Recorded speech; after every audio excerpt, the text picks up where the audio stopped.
मित्रांनो बघा, आमच्या शेजारी लावलेला आहे मक्का.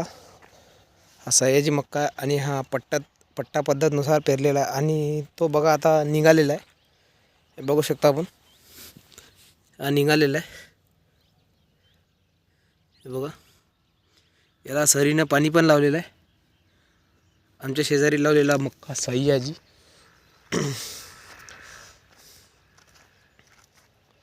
हे बघा, आणि हे मक्क्याचं पाकिट. हे बघा, पट्टा पद्धतीनुसार पेरलेला आणि इकडून निघालेले भाऊ सध्या नवीन कोंब निघालेले आणि ह्या लेट लावलेला आहे आणि तो अगोदर लावलेला आहे, कारण की पाणी पुरायला पाहिजे ना. इथल्या दूर एकच मोटर आहे आणि एका मोटरीवर 4 एकर वार आहे. तसं पाणी होते आणि पण पाकिटनुसार पाकिट लावलेलं आहे आम्ही खालून, कारण की लावून ते पाखरं उखडतात, खातात ते मक्का.